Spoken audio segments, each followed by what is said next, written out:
এত দাম দিয়ে ওভেন কিনছি, পিৎজা বানিয়ে না খেলে হয়? আর সেটা যদি নিজের হাতে তৈরি করা হয় তাহলে তো কোনো কথাই নেই। আর পিৎজাটা যে এত সুন্দর হবে তা আমি কখনোই ভাবতে পারিনি। পিৎজাটা যখন তৈরি করছি তখন মনে মনে চিন্তা করছিলাম যে যদি আমার এই পিৎজাটা ভালো হয় তাহলে আমি আমার সব বন্ধুদের ইনভাইট করে আমার বাসায় এনে পিৎজা তৈরি করে আমি নিজের হাতে সবাইকে খাওয়াবো। তো আর দেরি না করে আমি পিৎজা বানাতে চলে যাই। হ্যালো গাইস, আসসালামু আলাইকুম। সবাই কেমন আছেন? আমিও আলহামদুলিল্লাহ অনেক ভালো আছি। তো পিৎজা তৈরি করা অনেক সহজ, এটা কোনো ব্যাপারই না। আমি পরিমাণ মতো আটা, ইস্ট, লবণ আর চিনি দিয়ে একটু সামান্য পরিমাণ পানি দিয়ে একটা ডো তৈরি করে নিয়েছি। আর এটার ওপর একটু সামান্য তেল দিয়ে আমি এটাকে 2 ঘন্টার জন্য রুম টেম্পারেচারে রেখে দেবো। এখন কিছু চিকেন নিয়ে নিয়েছি। চিকেনগুলোতে এখন সামান্য একটু আদা বাটা, রসুন বাটা, তারপরে হচ্ছে আপনার একটু গোলমরিচের গুঁড়ো, মরিচের গুঁড়ো আর হচ্ছে সামান্য পরিমাণে একটু কর্নফ্লাওয়ার দিয়ে আমি এটাকে ভেজে নিয়েছি। এটা হালকা ব্রাউন কালার করার পর আমি এটাকে চুলা থেকে নামিয়ে নিব, কারণ এটা ওভেনে যেহেতু হবে তাই বেশিক্ষণ ভাজা যাবে না। তো আমি পিৎজা তৈরি করার জন্য যা যা প্রয়োজন হয় আমি সব এগুলো আগে থেকে দোকান থেকে এনে রেখেছিলাম। এদিকে আমার ছেলে তার খালামণির সাথে দুষ্টামি করছে, খেলা করছে, আর ও আমার কাছে আসার জন্য খুব কান্না করছে। বাট আমার বোন ওকে মানে সান্ত্বনা দেওয়ার জন্য খুব চেষ্টা করছে। তো আপনারা সবাই চেষ্টা করবেন পিৎজা তৈরি করার জন্য ভালো মানের চিজ নেওয়ার চেষ্টা করবেন, কারণ পিৎজার টেস্টটাই আসে চিজের ওপরে। তাই চেষ্টা করবেন ভালো মানের চিজ নেওয়ার জন্য। তো আমি ডোটা 2 ঘন্টা পর এখানে নিয়ে এসেছি। এটার শেপটা ভালোভাবে দিতে হবে। দেখেন আমার এটা মানে রাবারের মতো হয়ে গেছে, আর আমি হাত দিয়ে এটাকে টেনে খুব খুব সুন্দর একটা গোল রাউন্ড করে নিয়েছি। এরপর কাঁটা চামচ দিয়ে আমি এটাকে একটু মানে ছিদ্র ছিদ্র করে নিচ্ছি, যাতে করে এটার ভেতরে রুটিটা খুবই সফট এবং মানে রুটিটা খুবই সফট ও ফুলে এর কারণে। তো পরিমাণ মতো আমি এখানে টমেটো সস দিয়ে নিয়েছি। আপনারা চাইলে এর থেকে বেশিও দিতে পারেন, কারণ অনেকেই দেখি টমেটো সসটা অনেকে বেশি পছন্দ করে। আমার যতটুকু প্রয়োজন আমি ততটুকু দিয়ে নিয়েছি। এরপর ওপরে কিছুটা চিজ দিয়ে নিচ্ছি, তারপরে একটু চিকেন দিয়ে নিচ্ছি। আপনারা চাইলে এর থেকে বেশিও চিকেন দিতে পারেন, চাইলে কিছু ডিমও দিতে পারেন। ডিমটাকে ফেটে ভেজে নিয়ে কেটে কেটে টুকরো করে দিতে পারেন, বাট আমি দেইনি। ওইদিকে আমার পাশের ফ্ল্যাটের ভাবির ছেলে এসেছে আমার ছেলের সাথে খেলাধুলা করতে। আমার বোন ওকে নিয়ে মানাচ্ছে, কারণ ও মানে খুবই কান্নাকাটি করছে আমার কাছে আসার জন্য। তো দেখেন আমি আমি আমার মতো করে পিৎজাটা সাজিয়ে নিয়েছি।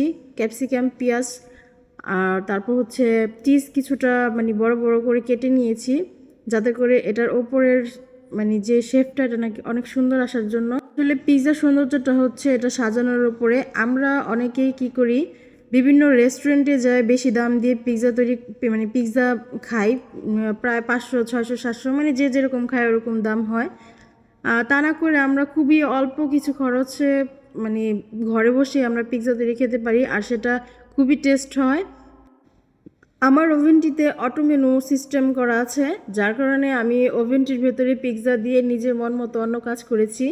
আমি আর টেনশন করিনি, কারণ আমার ওভেনের ভেতরে শুধু পিৎজা নয়, বিভিন্ন কেক, তারপর হচ্ছে আপনার যে ফ্রেঞ্চ ফ্রাই, তারপর হচ্ছে বারবিকিউ, সব কিছুরই অপশন দেওয়া আছে ওইখানে।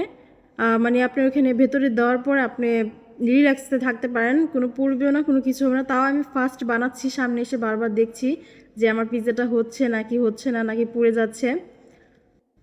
এদিকে আমার ছেলে ওর বন্ধুর সাথে খেলা করছে, দুজনে খুবই দুষ্টামি করছে। তো দেখেন আমার পিৎজাটা হয়তো বা প্রায় অলরেডি হয়ে যাচ্ছে। আমার তো মনে মনে খুবই সন্দেহ যে এটা কি মানে কেমন হবে। আমার ছেলেও দেখছে আমার সাথে। তো আমার ছেলের যখন 6 মাস বয়স ছিল তখন ওকে নিয়ে একটা ওয়ারি পিৎজা বার্গে গিয়েছিলাম। তো তখন ও খুব ছোট ছিল, বাট ও তো তখন খেতে পারতো না। তো এখন আল্লাহর রহমতে ও একটু বড় হয়েছে, মোটামুটি হালকা মানে একটু ভারী খাবার খেতে পারে। তো যাই হোক, ও খুব আগ্রহ দিয়ে দেখছে যে এটা কেমন। অটো মেনু থাকায় আমার পিৎজাটা অলরেডি হয়ে গেছে। দেখেন কত সুন্দর হয়েছে, আমি ভাবতেই পারিনি যে আমার পিৎজাটা এত সুন্দর হবে। তো আমি নিজেই মানে অবাক হচ্ছি যে হয়তো মানে রেস্টুরেন্টে যেরকম পিৎজা খাই তার থেকেও মনে হয় ভালো হয়েছে, এরকম মনে হচ্ছে আমার কাছে। তো এখন আমার বোন বলছে, আপু এত সুন্দর করে পিৎজা বানিয়েছো, আসো 2 বোন মিলে একটু ছবি তুলি। আর আমার বোন টিকটক করে না, যার কারণে ওকে আমি এমনিই ছবি মানে ফটোশ্যুট করে দিয়েছি। আর আমি টিকটক করি, এর জন্য আমি আমার হাজব্যান্ডকে বলতেছি যে তুমি আমার ফটোশ্যুটগুলো এরকমভাবে করবে যাতে করে আমি টিকটকে দিতে পারি।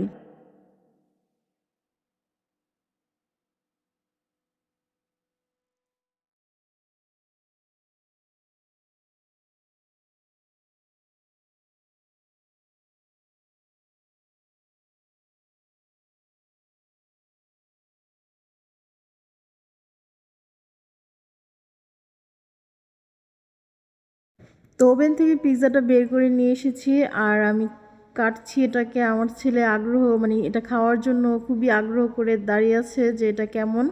তো আমি ফার্স্ট এটা কেটে আমার ছেলের মুখে দিয়েছিলাম। না, আলহামদুলিল্লাহ আমার ছেলে এটা খেতে খুবই পছন্দ করেছে। আর মাশাল্লাহ এখন আমি প্রায় প্রায় ওকে পিৎজা তৈরি করে দিই। ও মানে পিৎজাটা মানে খুবই পছন্দ করে।